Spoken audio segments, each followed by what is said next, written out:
Hello, fuckos, and welcome to this episode 47 of the Chris Hunter Comedy Podcast with me, Chris Hunter. Hello, how are you doing? Are you well? I hope so. Have you had a nice week? I hope you have, because I have had an okay week so far.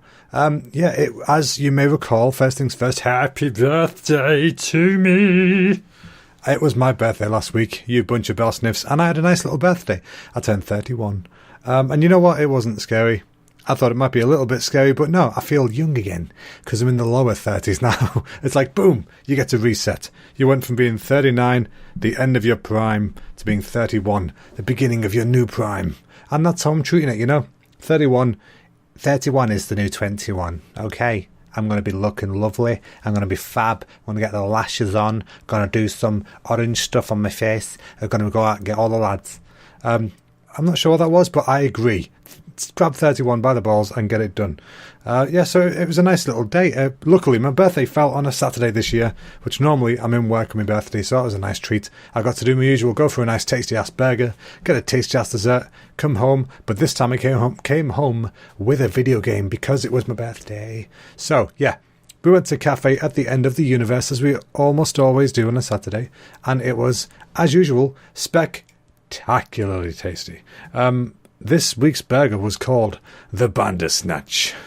Now, you guys probably know about this Netflix thing with Bandersnatch. It's one of those choose-your-own-adventure things. They used to be books, then there were games. This is a TV episode of it, and it's really cool. You're watching it, and it'll get to a certain point in the episode, and you have to make a choice. Do you want Frosties, or do you want Shreddies, or whatever the choice was? Honey Puffs, I think. Sugar Puffs. Sugar Puffs or Frosties was like the first choice you have to choose in the episode. And they have a knock-on effect, and it changes the story and all sorts of stuff. It's pretty cool. So this week, Andy at Cafe at the End of the Universe was very smart, and he put it out to the public, and he gave 2 choices for each item of the burger, and you got to choose. It's like a choose-your-own burger. It's a great idea. I absolutely loved it. I will tell you what the burger consisted of. This week it was double beef patty, smoked bacon, American cheese, fried onions, garlic mayo, mozzarella sticks, and barbecue sauce. Oh, nom, nom, nom, nom, nom, nom, nom. And it's all on a toasty brioche bun, which is really good. I enjoyed the hell out of it. It was one of the nicer ones I've had, because it's weird. I love all of them, but sometimes the ones that seem more, what's the word? Not even simpler. They're not simple. It's just none of the flavours are super crazy or out there. And it was just really delicious. You know what I mean? Like, they're all delicious. But, this one just hit the spot like a boof, right in the side of the stomach. And then we went upstairs to the lovely dark side of the spoon and had ourselves a tasty-ass dessert.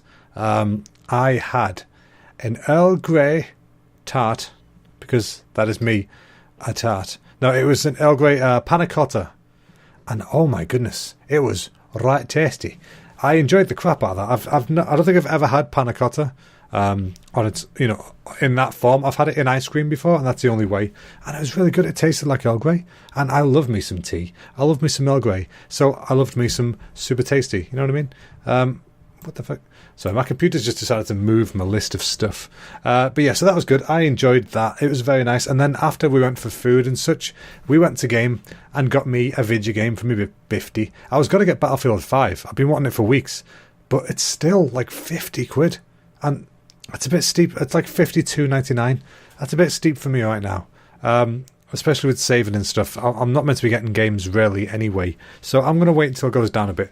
But the game I did get was the Resident Evil 2 remake, which I wasn't going to get until pretty much that morning. I'd heard loads of good things from people whose opinions I respect, and they said it's really good. It's really well made, really beautiful way of doing a remake, and also the game art looks fantastic. So I thought, you know what, I'm going to give it a bash. I'm going to grow a pair of balls.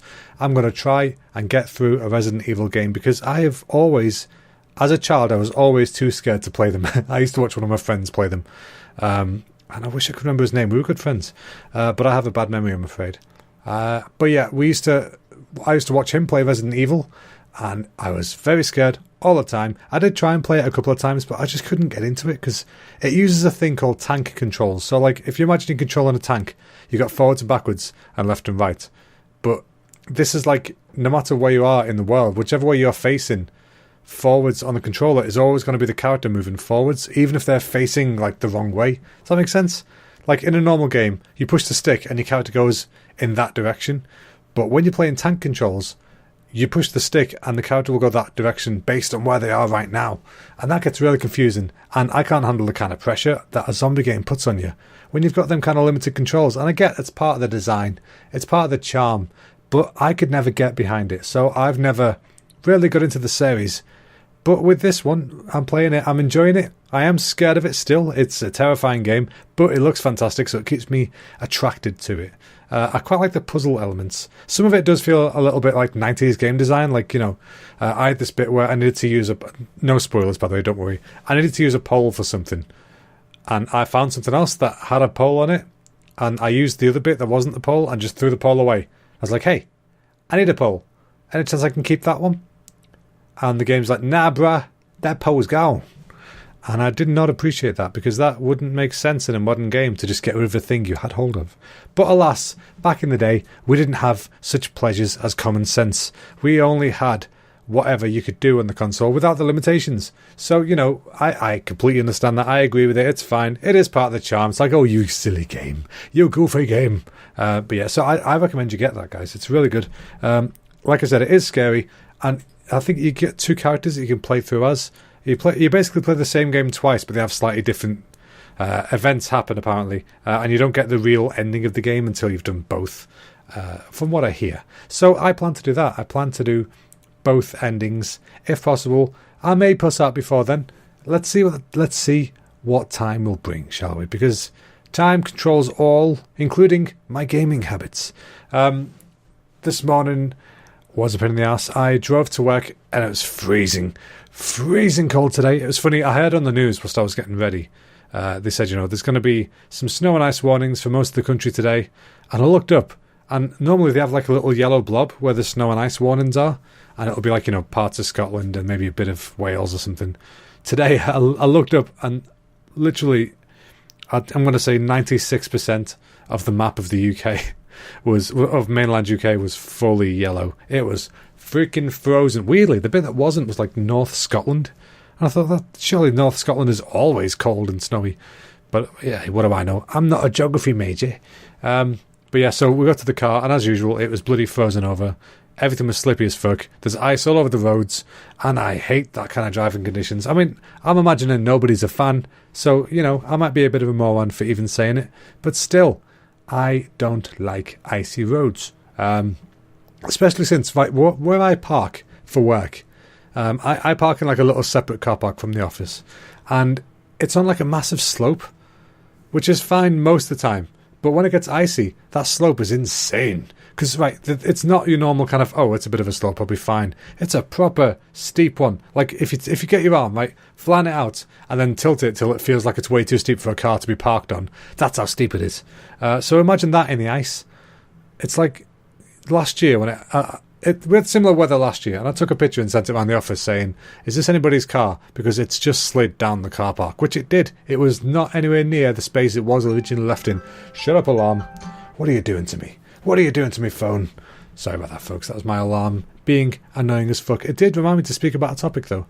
But yeah, so it was icy today, and I hate that. But luckily, the motorways were fine, so I managed to drive to work relatively safely, and then I had to park on that massive ice rink that is the car park. But I managed to stay in the flat bit, which was nice, because it was kind of annoying, because it's so steep that I thought, I'm going to park at the flat bit at the top. But the problem is, I need to try and reverse into that bay, because, I figured I'm probably going to have to slide down this later to go home. And if I do, I'd rather slide down it forwards. Rather than slide down it backwards, I have no control over where I'm going and just ramming into people. It'd be fun, don't get me wrong, it'd be a nice little pastime. But I don't plan on doing it, so I thought I'd best reverse it in. And, oh man, it's so hard. I had to go down the slope a bit where the ice was, and the car's starting to go, and oh shit, slam it in reverse. So I did, and the car's and it's annoying as fuck because, I don't know if you've ever had it where your wheels have spun on the ice, but in our car, when that happens, it has a little icon that pops up on the dashboard, and a beep, like an alarm thing goes off just quickly. But it's like, it doesn't need to add to the chaos. It doesn't need to add to the panic that is going on right now, because the car's going forwards. I'm telling it to go backwards, and you're adding to this bloody noise with the beeps and the lights and the such. We don't need it. Stop it. I get it. I know that I'm skidding. I am currently skidding. No one has ever noticed that they are skidding. Thank you, car people, listening. I appreciate if you would take my feedback and apply it to your next motor vehicle. But yeah, so anyway, you guys remember I was talking about an art station challenge I was doing a while ago. It was the feudal Japan scene, which I have been working on a little bit here and there, but not much because I need to figure some bits out that I'm not fully understanding, and I'll work it out, it's fine. But there's a new competition on, which I think, well, I'm definitely going to take part in, because I didn't expect it. It's out of the blue. But I want to do it as some practice for different kinds of materials. This time it's sponsored by NVIDIA, who do like graphics cards and shit like that. But it's going to be a futuristic environment. So it's an interior, again. But this time it's like a futuristic thing. And the idea is that it's meant to be like a self-sufficient future, where, you know, people are worried about the environment and all that kind of stuff, so everything's gone. It's not like a post-apocalyptic. There's no kind of what's the word? I can't remember. But you know what I mean. That's like, it's not like a Blade Runner style. It's gonna be good. It's gonna be nice. So I have to make this kind of like self-sufficient home or something. I don't know what I'm gonna do yet. I'm thinking I might get like, you know, games consoles, but they're powered by like exercise machinery next to them, or I might have like a kitchen appliance where you're peeling your potato peelings into it and it's powering your fridge. I don't know. I'll figure some stuff out. But it should be cool practice. It's going to be a bit different to what I normally do because it's not game art this time. It's just straight up 3D art. So high quality renders, which means I get to do some really nice stuff, which I haven't done for a long time. As in, like, I try and do nice stuff all the time. But I mean, I've not done, you know, like high quality renders before for a while, is what I should say. Because, you know, when you're working for games, you've got to keep it limited to what the console can do. And with a render, you don't need to worry about that. You just need to worry about how your computer is going to handle creating those pictures. And you might actually die thinking about it. But, you know, I can use Charlie's. We'll be fine. We'll be fine. But yeah, so that's a new challenge. I'll keep you guys updated on when I start doing stuff for that. Hopefully, I'm going to do some kind of research after the podcast to see, you know, get some ideas together. I did a little bit of lunch today just to get some reference images and stuff, you know, the huge. But yeah, so yeah, with that, I think we might just go to a little bit of an advert break from you lovely people. So we'll be back in a second after this word from our sponsors. Are you a woman in a straight relationship? Has the last year got you rethinking gender roles? Well, we have the place for you. Take that initiative and get your man the perfect Valentine's Day gift. We have a wide selection of goods, from season tickets to recliner chairs. We can provide everything but the blowjob. So come on down to the Flip the Script warehouse and put an end to years of male expectations. Thank you for those words from Flip the Script warehouse. I like the sound of those guys. I like the idea that maybe one day, just one day, us men can get a gift. Anyway, yes. So, like I said before, today was fucking horrible weather-wise. I went out at lunch and got absolutely pissed on. Freezing cold rain. So cold outside. So I came back in and I said to the guy who sit by, I said, do yourself a favour. Don't go outside. It's horrible. It's cold. It's gross. You don't want to do it. And I thought nothing of it, because I always say stuff like that when it's really bad outside, because, you know, it's nice, isn't it? Just give me a bit of warning. But anyway, about an hour later, I was sitting doing my work, and he pokes his head around my desk. And says, hey Chris, I've got to tell you something. He said, do you know what happens when you don't go out for your lunch because it's bad weather? So instead, you go to the vending machine, and you buy yourself a Yorkie bar and a Snickers bar, and then you eat both of them really quickly. You throw up. It's like, all right. I said, has that just happened to you? He's like, yes. So, oh, okay. So, sorry about that, Al, if you're listening. You didn't need to take my advice literally, but I hope you're feeling better, because that's not a good way. I mean, chocolate's nice, but you never want to taste it twice, you know what I mean? And that is not a poem that they ever want to have on their billboards, because that will not sell more units. You will not sell more Mars bars by saying that they taste just as nice. Come on, back up. I guarantee it. It's not a good idea. I saw that the Oscar nominations are out. I haven't got the list in front of me, but there's a shit ton of categories. And it's one of those weird years where I'm looking at the list, I'm like, okay, yeah, there's some good films on here, and then there's some questionable ones. And I feel like it's another year of one of those like overcorrection, I guess, is the right word, but I don't really mean that. I mean, like, I don't know. It's weird. There's people complaining because there isn't any female directors in the best director category, and that's fair enough. But at the same time, I can't name a single female director. Not one. Apparently, there's a woman who directed Frozen, but that was 10 years ago. So I think it's a sheer quantity thing.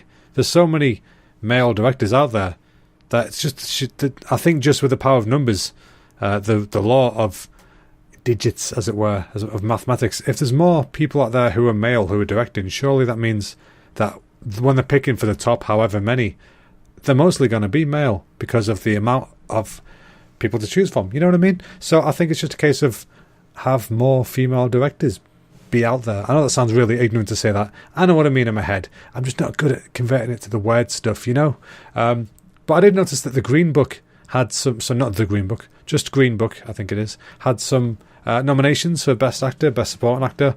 I think Best Director might have been there. You guys should definitely watch that. I watched it a few months ago now, I think. A couple of weeks ago. I can't remember. I think I told you guys about it at the time. It was an unlimited secret screening, and it's a really, really good film. It was like, I'm pretty sure I told you about it, so I won't go over it all again, but it's about a black musician who, back in the day, wanted to do a tour of the Deep South, where he was less than welcome, shall we say. And the guy drives him around as like a bit of a mobster. It's a cracking film, but I didn't realise until afterwards that the guy who's driving him around, I forget his name. His name eludes me, but he's the guy who played Aragorn in Lord of the Rings. I thought, fuck, he looks so different now. Not in a bad way, just different. Like time's moved on a lot, and I'd never heard of him before Lord of the Rings. I thought I'd never seen him after, but he's in this and he's really good. And the guy who plays a musician, he plays Dr. What's his name now? The musician's called Dr. something, and he's really, really, really good pianist. But yeah, that's a cracking film. I hope it gets some awards. I noticed my favourite director is in there, Alfonso Cuarón, for Roma, which apparently is a Netflix film, which I didn't know, and I've not watched it, so I'll have to give that a watch. Apparently some people are up in arms about it being on there at all because it's Netflix and it's not being in the cinema, and it's unfair. But it's as far as I know, the Oscars are judged by a panel of specialists. It's not like a public vote. So I don't know how that affects it. I don't know. I don't get the Oscars really. Back in the day, I didn't like the films that were always won Oscars. It was always the same kind of thing. It was a tearjerker or some kind of film about somebody's pet dying or something, and I didn't get it. I get it a bit more now because I do understand more of the kind of art side of filmmaking. And yeah, that's why, because back in the day I was like, oh, there's no comedies getting Oscars. Well, sometimes they do. They just got to be a bloody well-made one. I think that's the problem. There hasn't been that many really well-made comedies in a while. But hopefully, you never know, there might be some other. I don't think that Black Panther should be anywhere near the list of best movie, best picture. I don't know what category it is, but yeah, it was a good film. Don't get me wrong. It was another Marvel film. They're all pretty much the same level of good at this point. There's so many of the buggers, but I think it kind of feels like, oh, Black Panther, that had a predominantly black cast. Let's counteract the trouble we had last year. Or was it the year before when the people were complaining there was no black nominees? So then that meant that last year there was mostly black nominees. I feel like it's like, stop shoehorning stuff in. Just put stuff in because it's good. It doesn't matter what race people are. It doesn't matter what gender they are or what orientation they are or any of that stuff. If A is a better film than B, then make sure that A is in the list and B isn't. You know what I mean? Like, I don't know. I sound really ignorant. I'm stupid. What do I know? I don't understand anything really. I just waffle nonsense for a bit. Hope you guys listen for a bit. I would really like some of your guys' opinions on some of this stuff because I'm just waffling into the wind week by week. And you guys, if you get in touch, then we can have a little discussion, You could post some questions for me. We could get some kind of dialogue going. So, yeah, anyway, I've hurt my wrist, folks. I've hurt my wrist. And no, not in the way that you're thinking. Not a super uber mega wank fest. No. None of that gubbins. I, every now and again, just get like sort of a repetitive strain type stuff in me mouse wrist from, working hard all day. But yeah, I've got a habit of leaning on my wrist, and it really messes it up for a while. So it's at that kind of phase at the moment. It'll be fine in a few days, I'm sure. But at the moment, I can't really put any pressure on it, which isn't good. I don't think that's happened before. But, you know, we're fine. We'll deal with it when it comes. But yeah, so that's what that is, you know. So anywho, I think I might leave this one here for tonight because I want to go and do a bit of research. If you guys got any suggestions for what to do about my futuristic sci-fi scene, let me know. You know, I'm happy to take suggestions. A good artist will always accept feedback. They may never listen to it, but they'll always accept it.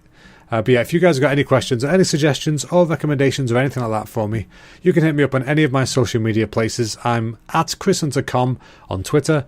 I'm at Chris Hunter Comedy on Facebook and Instagram and YouTube as well. So thanks a lot for listening, folks. I will see all you beautiful barstools next week. Bye bye now.